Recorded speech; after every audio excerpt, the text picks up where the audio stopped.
It's the first week in June, and you know what that means. Summer begins later this month, and vacations start, and it's just going to be hopefully a very, very busy, jam-packed summer of real estate in the Des Moines market. So let's take a step back and see what happened in the month of May.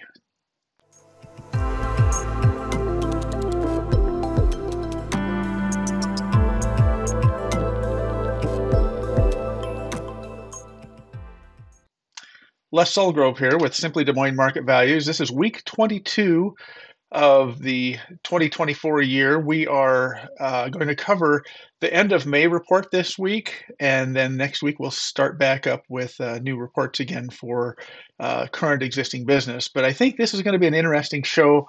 There's been some interesting statistics that's happened so far this month, as far as the month of May, and I think it's going to kind of set the stage for what's going to go as forward as we go forward into the month of June and into the summer months. So let's get started.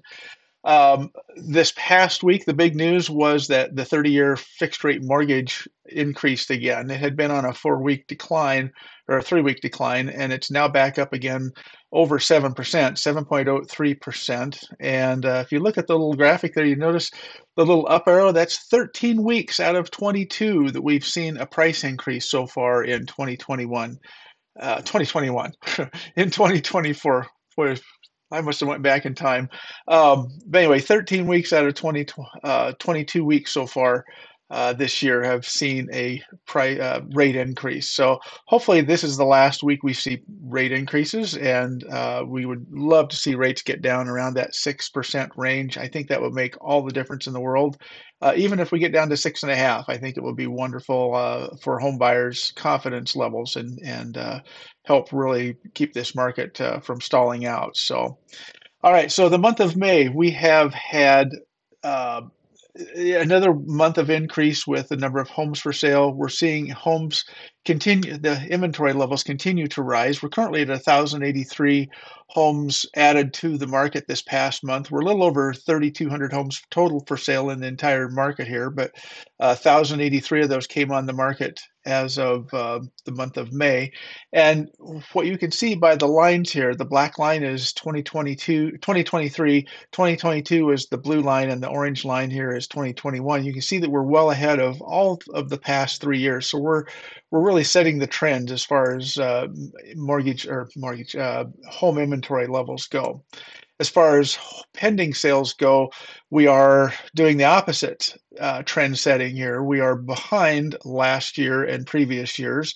In fact, the only month that we were actually even ahead of last year was the month of February, where we had 1,060 homes going under contract added to the market. And I think some of that was just maybe stalled out from January when we had all that snow. So maybe we picked up a little bit of extra in February as people decided to jump back in.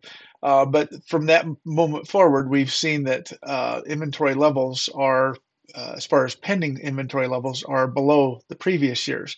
The other thing I want to point out here is you notice here on all 3 years previous, as well as this year, April is the month that we tend to see the peak of the most homes that go under contract as that spring market really comes to life and starts. This isn't the total number of homes under contract. These are the numbers that were actually accepted during the month. And so you can see that, April is that key month, and just true to form, we're seeing now that milestone or that peak of the year has hit last month, and any trend different from that would be a welcome sight. So if we see the month of June increase and maybe even cross over 2023 numbers here, that would be a very, very good sign that the market is picking back up again. But right now, it looks like we're right on track with what we've seen in the past.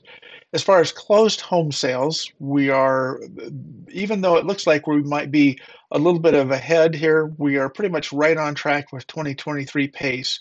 In fact, it's almost exactly the same pace. Next week, we should hit that 5,000 closed milestone. We almost hit it this week. So I would think by Monday or Tuesday, we'll hit 5,000 closed sale milestones. And we'll talk about that next week as well.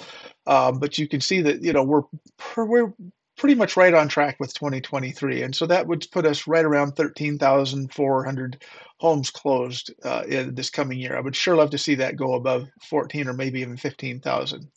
As far as pricing goes, we are still setting some records here. We are at $299,000 is the median sale price for the month of May, and that's the highest median sale price recorded that at least I've seen since I've been tracking since 2008. And obviously, we wouldn't have seen those kind of prices back then. So we are kind of in record territory as far as median sale prices at 299. And that includes all properties, new construction, single family resale, all of those properties. So at the overall price point of 299, that's up from about 280, 285 from last year, where that little line right there shows. As far as days on market go, we're at 15 days on the market so far this year for the month of May. 13 days on market for the month of April. So it's not terribly long, but it is giving home buyers a little chance to maybe take their time when they're out there looking at homes. They can look at 2 or 3 homes instead of, if they can find them, 2 or 3 homes and make their decision, as opposed to during the COVID years when they had to make decisions right on the spot. So the other thing that we're seeing consistently this year is the price reductions month over month and year over year. You can see that 1,322 homes this past month had price reductions, and with a little over 3,200 homes on the market, that's over a third of our inventory had seen a price reduction. So home sellers are getting the picture that pricing is key in our marketplace. A year ago, we were right around 800 homes that had price reductions. So that's well over 500 new properties this year that have had price reductions. And then the same token, if you look at the pink bars down here, you can see that price increases are trending lower. 150 homes last month had a price increase, and only 80 the month of May had price increases there. So we're probably going to see this trend continue downward. I wouldn't say it would go all the way to zero, but because there's always going to be some home that's had a price increase, or maybe some new construction with some new pricing features and things that come on that we'll see a price increase. As far as the fall through rate, which we call the back on market rate or BOM rate, even though we had 237 homes that fell through, those are homes that had offers on them but didn't make it to closing for some reason, whatever, they came back on the market. 237 of those this past month in May. But if you look across the bottom, that percentage overall has been consistently 19% since February, which is right about where we typically see. 1 out of 5 homes will typically come back on the market, and that's kind of what we're seeing right now at 19%. So if we start to see this number rise, that means there's a problem with home buyer confidence, or maybe conditions of homes, appraisal issues, and things like that. But we're not seeing that so far this year. We're seeing that consistent 19%. So we would consider that stable at this point. As far as months of inventory goes, all of these categories, except for the 5 to 600 and 6 to 700 at the lower end, are all favoring a seller's market with under 4 months of inventory. In fact, probably could have included this one. I basically give the benefit to the actual hard number. So 4.0 months, 4 to 6 months is the indicator that says whether it's a buyer's market or an even market. I'm sorry, a seller's market or an even market. And so since that one's right at 4% or 4 months of inventory, I gave it into that even market, but it's really all the way up to about $600,000 price point is where we're seeing it still be favorable for sellers. One little pocket here, the 8 to 900, is right down around 3.3 months. And then you've got your outliers here at 7 to 800 and 900 to a million. We're both still into a buyer's market, meaning we have more inventory than we have buyers, and buyers have a good selection there. Interestingly enough, at the top end at 4.6 months of inventory is the above $1 million price point. There's not a lot of inventory up there, about 30 homes, but 35 maybe. But what you see at that price point is, right now, again, it's a balanced inventory. So they basically have the right number of homes for sale for the buyers that have been buying at this point. So. All right, so I wanted to kind of rush through that first half because I want to spend a little time this month. I haven't done this lately. I want to spend a little bit of time this month on the metro data. And the first thing you're going to notice here Of course, this is the all homes for sale in the metro. The way this graphic looks across the top is the breakdown of price points across the top from in $100,000 increments until you get above a million. And then down the left-hand column, you have the communities in alphabetical order. The city of Des Moines has 7 geographic areas that are carved out as well: Des Moines East, Northeast, Northwest, etc., with Des Moines downtown being a category. So the first thing you're going to notice here is that this says it's May of 2022. And what I wanted to do is kind of compare and contrast where we were 2 years ago with homes for sale and where the increases maybe are coming. So 2 years ago, we had 1,443 homes for sale. And if we move forward one full year to go to May of 2023, at that point, we were at 1,925 homes for sale, which the increase year over year for 2022 to 2023 was about a 33% increase overall from those 2 years. So that was, 1925 is a little over 33% higher inventory. So we started to see the growth last year of inventory. Um, and I thought, well, let's see what the kind of inventory growth we have moving into 2024. So as we move forward here, you can see that there's fewer dark zero lines. The zero indicates that there's no inventory in that particular community in that particular price point. So, for example, Pleasant Hill currently between $600,000 and $700,000 does not have any homes for sale at all in that price point, nor do they have it in the upper end, and also very understandably, nobody has very much inventory under $100,000 price point. But that's the way that works. So I wanted to say, okay, where is the inventory really suffering? What is there a price point that's suffering? And where are we seeing that? So what I did was I ran that same percentage across, and I basically looked down the column and looked at the year over year. 15 homes versus 9 homes a year ago was a 67% increase in this $0 to $100,000 price point.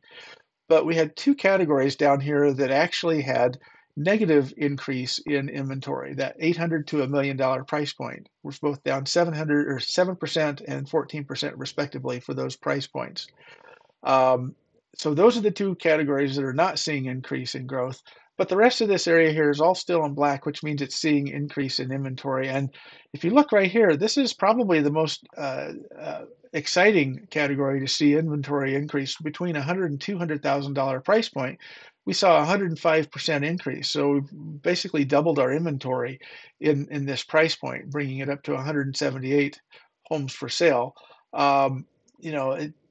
Again, like I said, 67%, which was a rise from 9 homes to 15. When you have such few inventory, such few homes, so many few homes, I can't even say that right.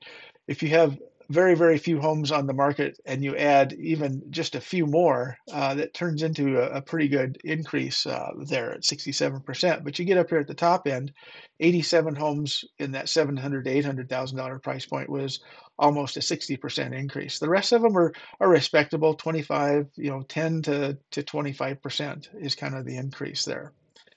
So what does this look like when we look at the same category and the same metrics in the sale pendings category? So this is the same graphic, except now, again, going back to 2022, we're looking at the number of homes that have sales under contract as opposed to for sale. So these are where the homes are selling. This is probably the more telling graphic here. So again, in May of 2022, there were 2,567 homes under contract during the month of May, waiting to close. And we move forward one full year to 2023, and you can see that we dropped down by almost 25%, 24% there to 1,942 homes under contract. So it's a drop of 24%. So this is where we're starting to see some of the reason why we saw the month over month pendings start to see a drop there is because we're just seeing a lot of this metro activity slow down as far as offers go. So let's bring it forward to 2024, and year over year we're down 53% compared to previous year. Let's go back 1942 down to 907. That's a drop of 53% or more. And where we're seeing the largest decrease, where we're seeing the slowest activity now, if I bring across all the calculations for these year over year numbers, you can see that every single category is in the red, but the ones that are suffering the most is that, again, that $700,000 to $800,000 price point. We saw inventories building in that price point. We saw in the new in the active inventory, basically because they're not selling as much. So it's not that they're necessarily adding more homes to the market in that price point. It's just that homes aren't selling as much. So we see a 67% decrease.